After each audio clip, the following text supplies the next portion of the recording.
Okay, let's go now to the message of the Lord. And we entitled our message this morning, From Darkness to Light and Life. Alam niyo, ang liwanag at buhay ay magkasama yan. Kung walang liwanag, walang buhay. Kung walang buhay, walang liwanag. Light and life. And we know that this light and life is in Christ Jesus because sabi ni Lord, I am the life. And also He claimed, I am the light of this world. So without light, there's no direction, there's no color, there's no life in it. No life without light. At let us begin here in Genesis chapter 1, verse 1 to 5. Paano nagsimula ang liwanag at buhay? At paano po na-overcome ng liwanag ang kadiliman? We know the story of and the situation of our world na ito po ang mundong kinalalagyan natin in the beginning ay walang laman. Walang saysay, no? Empty, formless, and dark, no? That is the state of the world before the creation.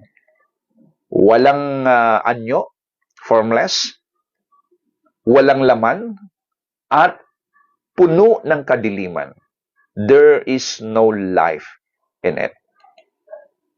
I don't know if you can imagine, if you could imagine in your mind, no?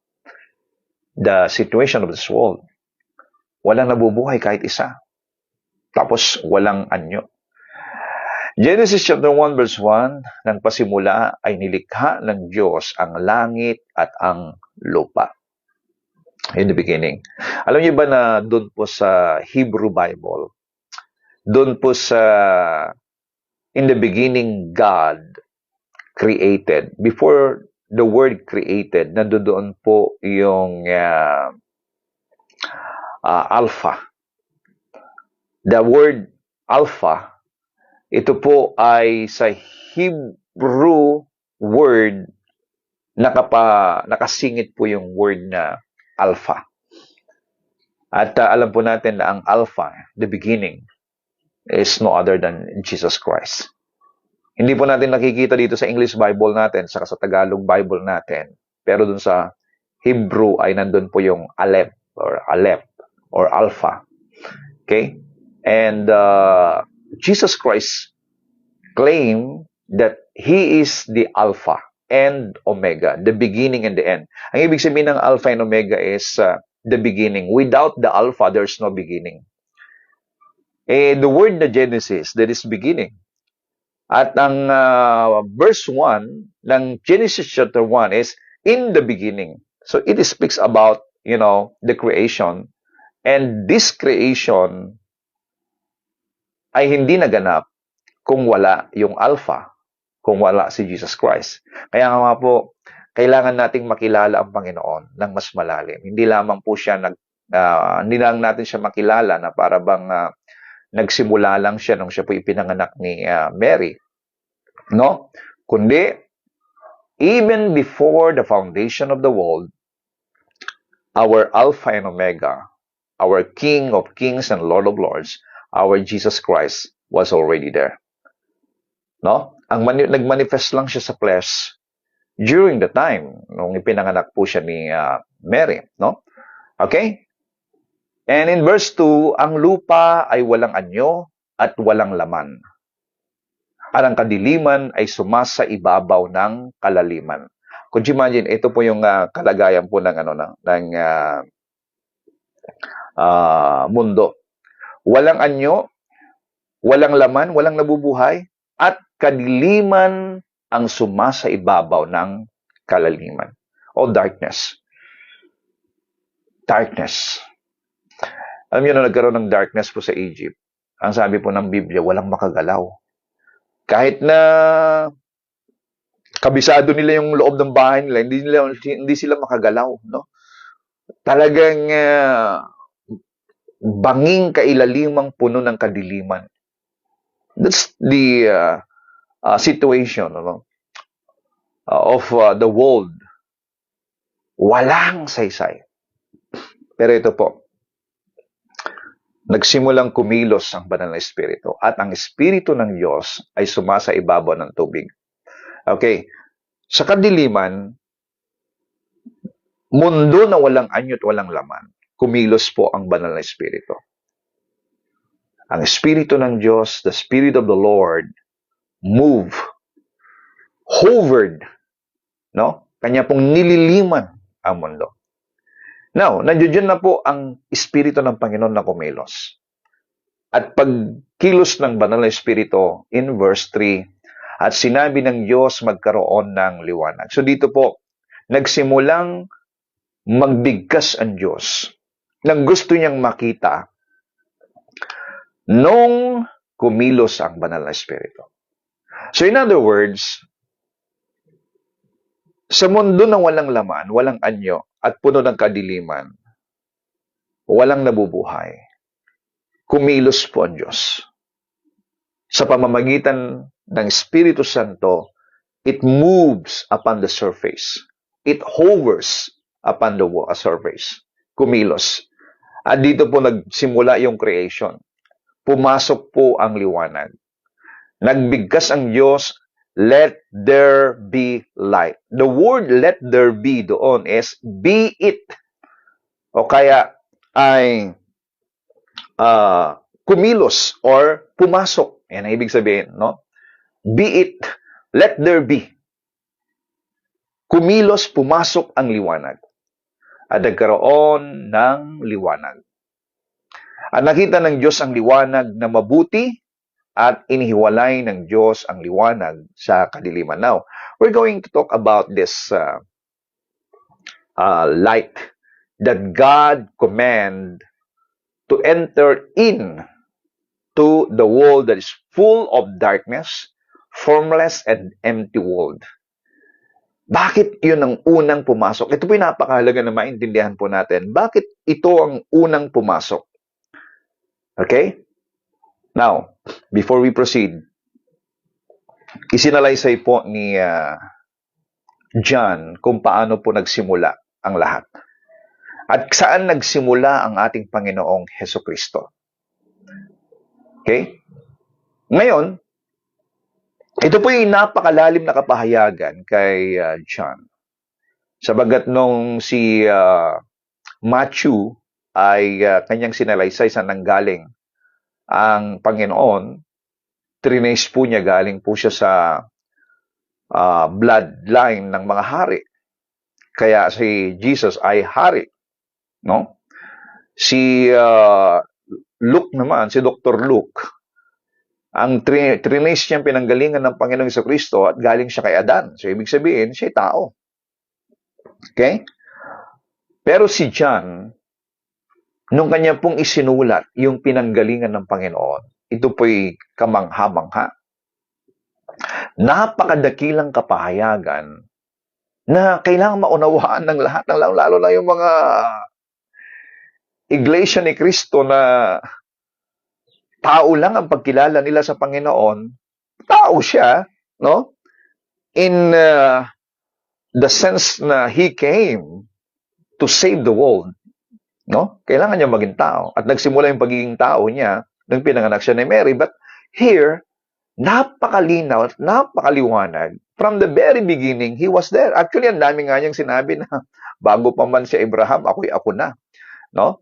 At naipahayag po sa Book of Revelation that before the foundation of the world, He was there. And yung pong salita lang na I am the Alpha and Omega, that is a very mysterious, amazing word that man should understand. Pag sinabi mong Alpha, sa pasimula, nandun na siya. Paano naging tao yun? Ano? Naging tao siya, pero ibig ko sabihin ay He was there before the beginning of the world. Now, ito pong pagkasabi ni John. Nang pasimula, siya ang salita. At ang salita ay sumasa Diyos. At ang salita ay Diyos. Ito rin ng pasimula ay sumasa Diyos. Ibig sabihin, siya ay Diyos, kasama na ng Diyos sa pasimula pa. Yan po yung verbo o yung pong salita. Okay. In verse 3, Ang ganda po ng pagkasabi po ni John, no? In verse 3, ang lahat ng mga bagay ay ginawa sa pamamagitan niya. Speaking to the word, speaking to the verbo. Sa pamamagitan niya, lahat ng bagay. So makikita ninyo, doon po sa binasa natin sa Genesis, walang forma, walang nabubuhay sa mundo. Ang unang binigkas ng Diyos, liwanag, pumasok sa mundo. Okay? Now, eto na. At alinman sa lahat ng ginawa ay hindi ginawa kung wala siya. So kung wala po yung salita, wala pong nangyari, walang nagawa, walang nalikha, walang may buhay. Eto na po sa verse 4. In John chapter 1, verse 4. Nasa Kanya ang buhay. Oh, glory to God. Nasa Kanya ang buhay. Nasa Kanya, sa salita, sa verbo, from the word, nasa Kanya ang buhay. Kaya pala, at ang buhay ay siyang ilaw ng mga tao. Ayan. So, ibig sabihin, ang ilaw o liwanag ng mga tao ay nandoon po ang buhay. At ang ilaw ay lumiliwanag sa kadiliman at ito'y hindi napapag-unawa ng kadiliman. Now, for us to understand kung bakit po ang unang binigkas ng Diyos na liwanag ang papasok dito po sa mundo na puno ng kadiliman. Puno ng, walang anyo, walang saysay, at walang laman, walang nabubuhay. Kung bakit po liwanag ang unang binigkas ng Diyos, sapagkat dito sa liwanag na ito, nandoon po ang buhay. In light, this light, there is life in it. So nung pumasok ang liwanag, pumasok ang buhay. So in other words, when God says, let there be light, parang nang sinabi, let there be life. Okay? Let there be light and let there be life. See, because where the light is, there is life. Oh, walang saysay, walang laman, walang nabubuhay, puno ng kadiliman. Ang counter ng Diyos dito sa mundo para magkaroon ng buhay ay liwanag. Dahil sa liwanag, nandoon ang buhay. Pakisulat nga po ninyo dyan para hindi nyo makalimutan, mga kapatid. Ang buhay ay nasa liwanag. At ang liwanag ay buhay. Ayan. Ang buhay ay nasa liwanag at ang liwanag ay buhay. At walang iba ang liwanag na yan kundi ang ating Panginoong Hesukristo. Because He says, I am the light. Actually, kanya pong kinote yan, no? Doon po sa 2 Corinthians chapter 4, verse 6, kinote po yan ni Apostle Paul, na nung sinabi ng Diyos magkaroon ng liwanag sa kadiliman, ang siya ring nagbibigay ng liwanag sa aming mga isipan para maunawaan namin ang kapangyarihan ng Diyos na nahayag kay Hesukristo. 2 Corinthians 4:6, claimed by the Apostle Paul na ang liwanag na yan ay walang iba kundi ang ating Panginoong Hesukristo. Ay mga kapatid,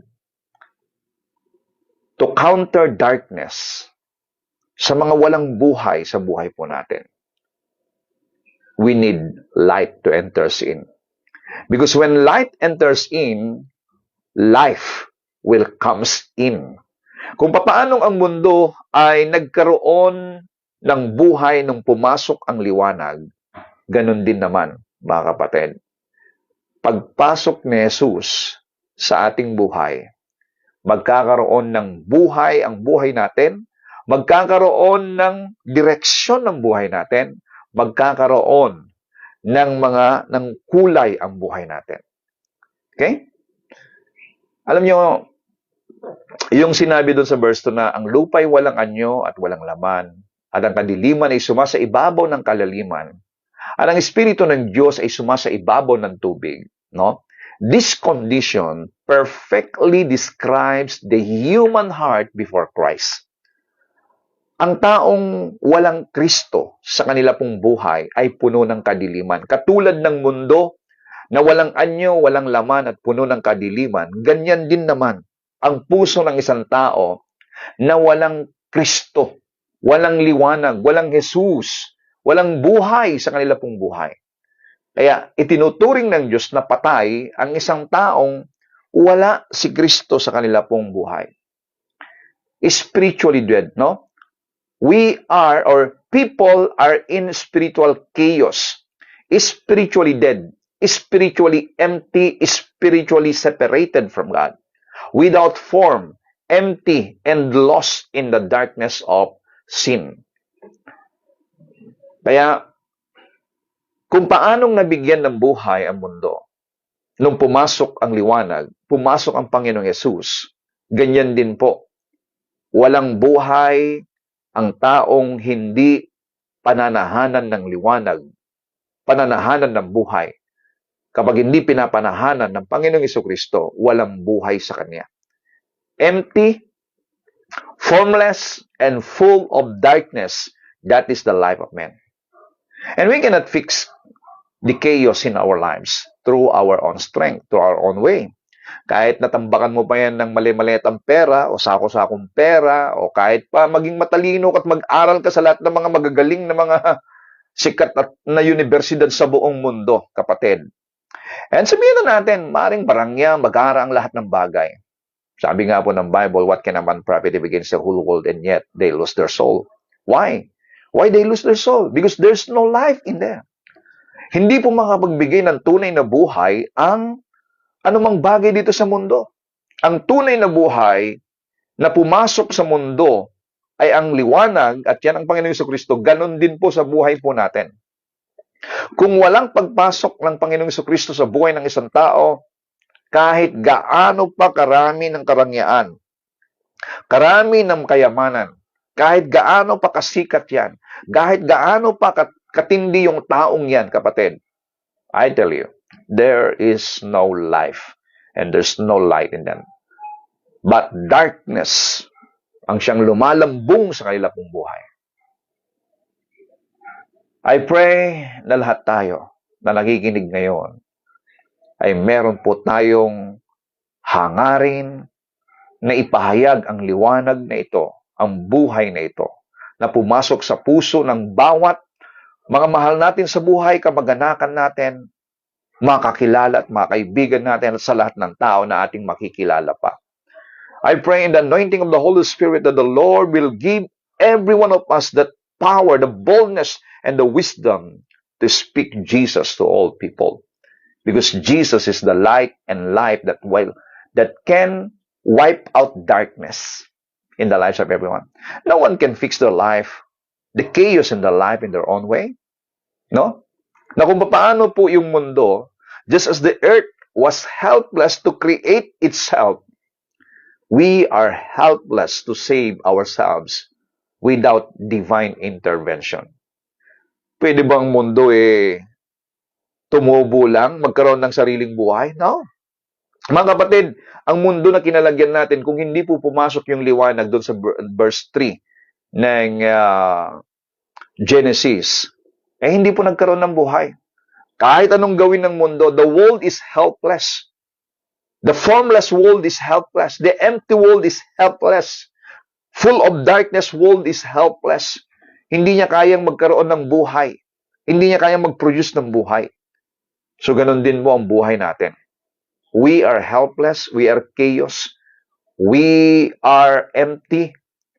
And nothing we can do to produce life in our life without, first and foremost, pumasok ang liwanag na yan sa buhay po natin. Praise God. Kaya ito, ang pagkilos ng Diyos. Ang Espiritu ng Diyos ay sumasa ibabaw ng tubig. Praise God. You know what? Pag nandoon na po yung pagkilos ng Diyos, the hovering of the Holy Spirit, ito po'y hudyat ng pagkakaroon na ng buhay. When the Holy Spirit moved, this is the sign that light is now can now come in to that place. Kaya nga po ang unang kumilos sa paglikha ng Diyos ay ang Banal na Espiritu. It was hovering over the surface. over the darkness. Hindi kinatakutan ng banal na espiritu ang kawalan at ang kadiliman. Kumilos siya.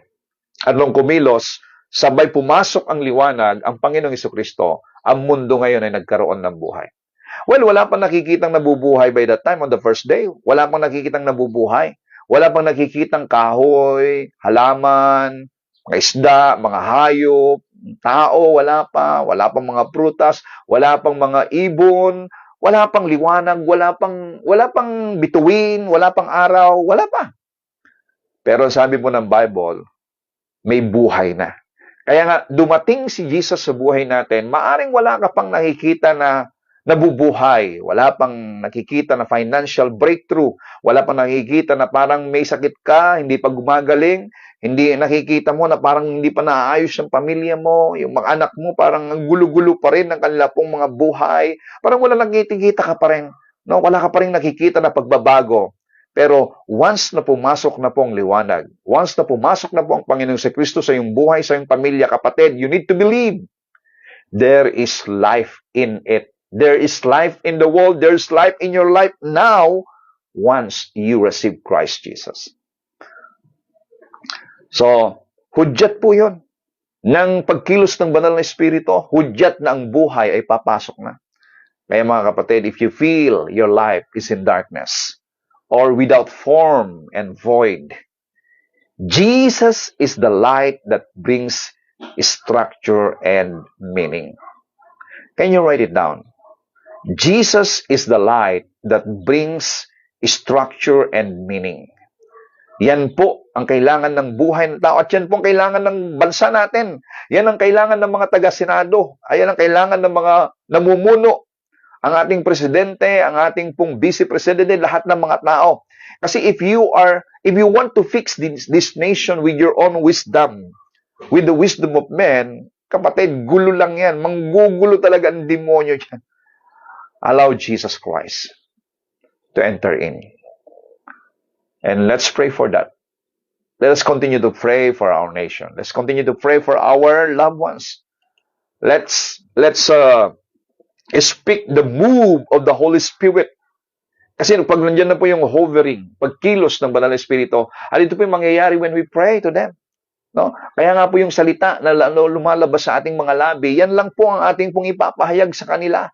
And we do believe that there's no wasted word that is being preached and shared and declared na hindi po magkakaroon ng bunga. Ang sabi nga ng Panginoon, I will not let my word return to me void.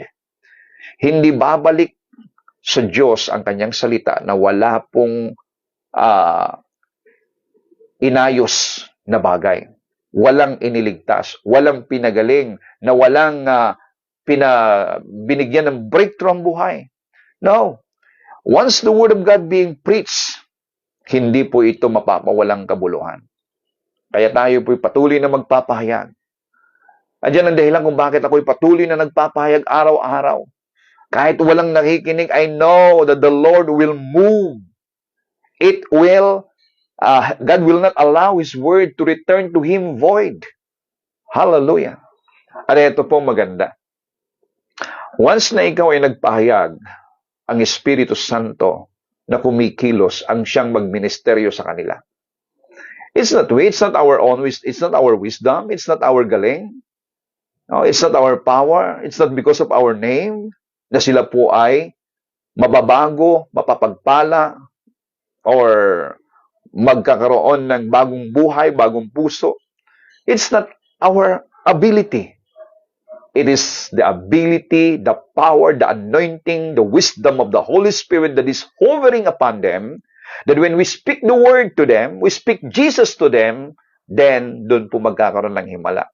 Miracles will take place when we speak the light over darkness once the Holy Spirit is moving. At ako'y naniniwala na ang Espiritu Santo ay kumikilos na po sa ating pong kapanahunan. Kumikilos ang Espiritu Santo sa bansang Pilipinas. Kumikilos ang Espiritu Santo dyan sa Senado, dyan sa Malacanang, dyan sa Kongreso, dyan sa mga eskwelahan, sa lahat ng departamento ng ating pong pamahalaan. Oh, the Holy Spirit is moving, I declare, in the name of Jesus Christ. And thank you, Lord, that we are now living in an open heaven, and the Holy Spirit is now ministering to people. And every time we speak your word today, Father God, you are ministering to everyone. Kaya kapatid, this time, ano mang dilim sa buhay mo. Ang sakit karamdaman ay kadiliman yan. Ang kahirapan ay kadiliman yan. Ang kawalan ay kadiliman yan. Ang kalungkutan ay kadiliman yan.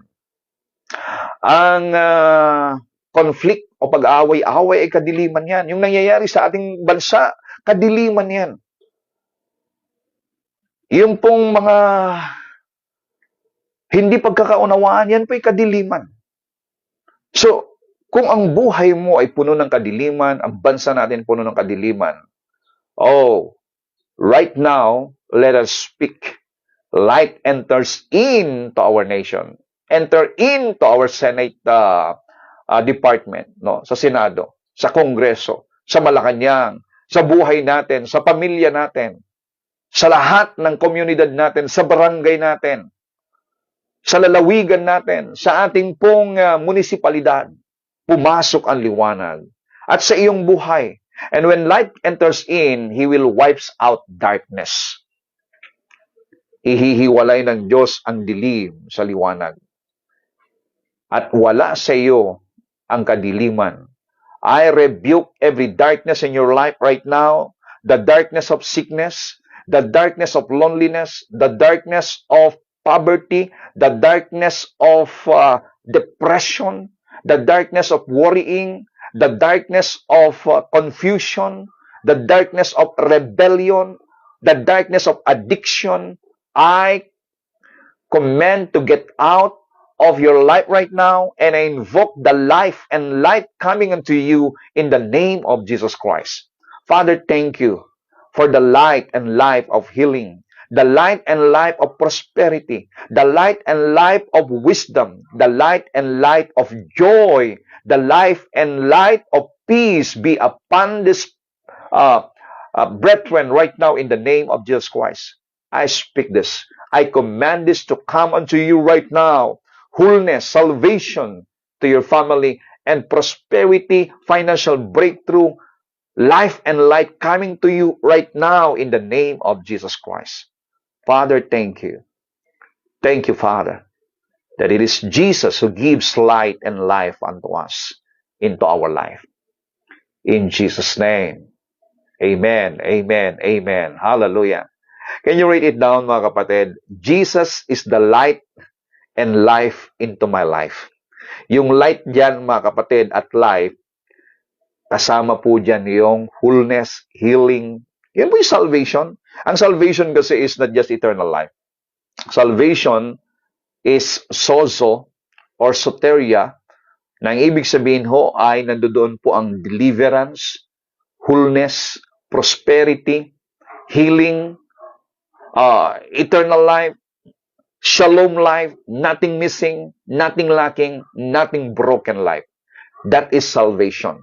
At ang salvation ay na kay Kristo.